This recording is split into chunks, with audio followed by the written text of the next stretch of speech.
Okay, let's get right into it. Hi everyone, Dawn here from Enzo's. It's been a little while, but we're gonna get more consistent on giving you our videos again. So we do have a reactive dog seminar coming up, and that is what sparked a lot of me getting back into dealing with our reactive dogs and the issues behind why dogs are reactive.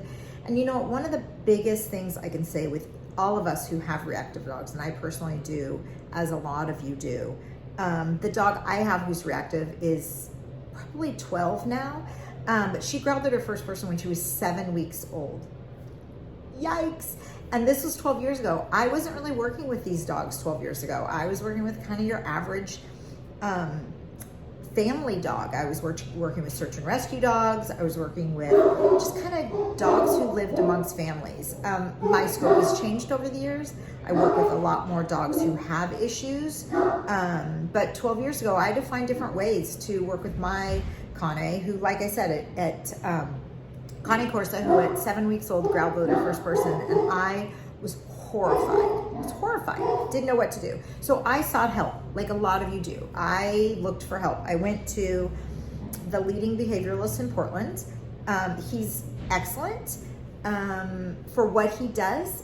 I think they all are. I think people come from a good place. But what I don't think is that the practicality of working with these dogs has come into effect. So I think a lot of people who have a lot of, we'll say, numbers and letters behind their names, you know, they've gone to school, much respect, so much respect for that. However, I think you have to take what you're telling people to do and you have to practice it.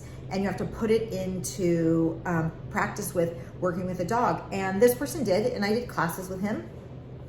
And I met a lot of nice people. What's really funny is I'm still friends with some of the people who I met in that class 12 years ago.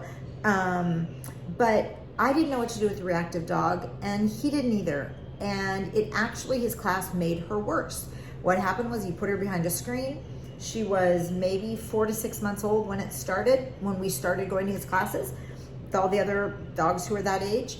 And everybody in the class, my dog would growl, but when she would stop growling, they would toss her a treat behind a barrier.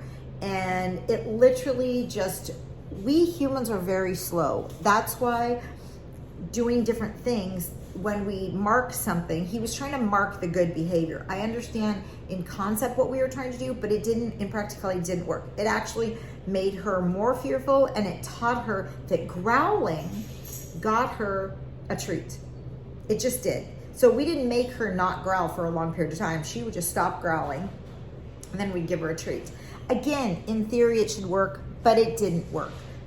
You can't always take theories and then put them into action and see that they worked, but you have to try, right? So it wasn't until I started correcting Gia and telling her that what she was doing was wrong and taught her what I wanted her to do. So I put her on place, and I said, I don't care what you do in place, growl, bark, whatever, to begin with, but you're gonna do it there, and you're not gonna get off place, because your job right now is to be on place. So I had to teach her what her job was to begin with. Then I had to delve into the behaviors of the growling and the lunging. Now, Gia, to this day, at 12, has never bit anybody, but I can tell you, and my employees can tell you too, many of them have pooped their pants from her rah-rah-rahing in that direction.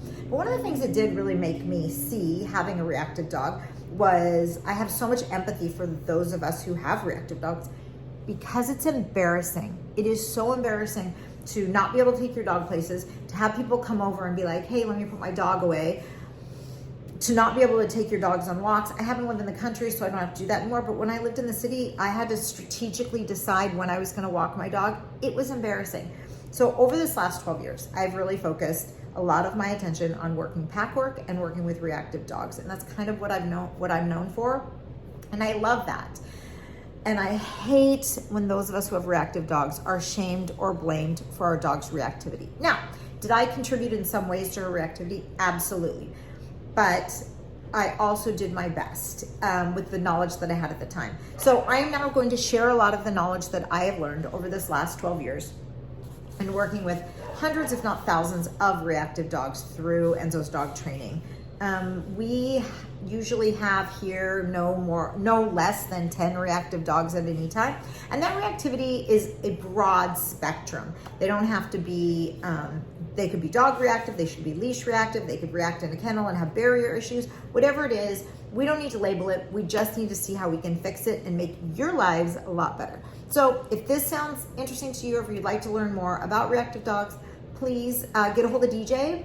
I will tag our stuff below, enzosdogtraining.com. You can go there, you can fill out a training request. The seminar is that I'm having, if you just want to do a seminar and get your foot in the door, is January 19th, 20th, and 21st. It is at our Portland location because we don't do overnights there, so we have the whole facility. So it is at that location, 3-day events, 2 hours on Friday, and then 6 hours on Saturday and 6 hours on Sunday. So it'll be a lot of information in a short amount of time. You're only gonna remember a small amount of it, but it'll get your feet wet and get you hopefully on a path to know that there is solutions out there. Solutions other than making your world small, solutions other than drugging your dogs, and solutions other than euthanizing your dog. There are so many solutions out there. We just have to find the one that works for you and works for your dogs. Okay, do not give up hope. Those of us with reactive dogs, there is hope for us. Our worlds can be bigger. Our dogs' worlds can be bigger. I'm not saying you're gonna have a dog park dog. That's not what I'm saying. But I'm gonna say you're gonna understand your dog better and they're gonna understand better. So we can live a bigger, fuller life. Love you guys. Hope to see you there. If not that program, one of our other programs. We've got a lot of programs. And I will see you very soon. Take care.